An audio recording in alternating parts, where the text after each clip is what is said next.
Hello guys, আসসালামু আলাইকুম। আপনারা সবাই কেমন আছেন? আলহামদুলিল্লাহ আমি অনেক ভালো আছি। তো আজকে পাউরুটির কেক মালাই রেসিপি করব।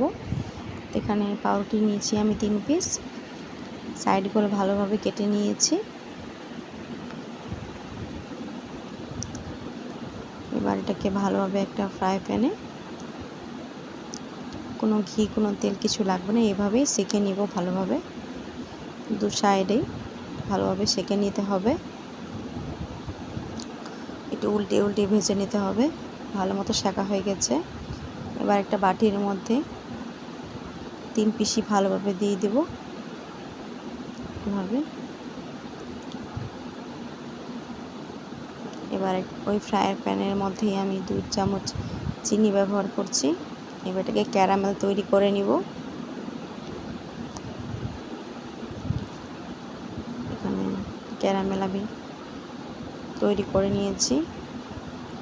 এই ক্যারামেলের মধ্যেই আমি দুধ দিয়ে দিলাম। এবার একটু গুঁড়ো দুধ দিলাম, পরিমাণ মতো চিনি দিয়ে ভালোভাবে এবার মিক্স করে নিব।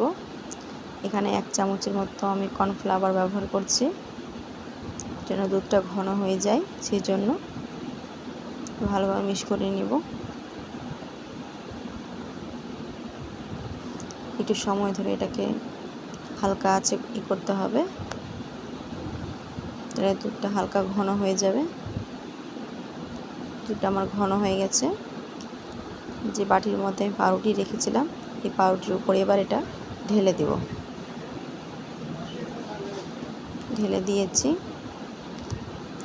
আপনাদের কাছে যেটা ড্রাই ফ্রুট থাকবে সেটাতে একটু সাজিয়ে নিব। এখানে আমি কিশমিশ দিচ্ছি, কয়েকটা কিশমিশ সাজিয়ে দিলাম। এখানে আমন্ডগুলো আমি ছোট ছোট করে কেটে নিয়েছি পাতলা পাতলা করে, সেটা এবার এর উপরে দিয়ে দিব। পেস্তা বাদামও আমি এখানে একটু কুচি করে নিয়েছি। দেখেন কত সুন্দর লাগছে। কিছুক্ষণের জন্য এটা আমি ফ্রিজে রেখে দিয়েছিলাম ঠান্ডা হওয়ার জন্য। দেখেন কত নরম হয়ে গেছে, খেতে খুব সুন্দর হয়েছে। আপনারা অবশ্যই ট্রাই করবেন।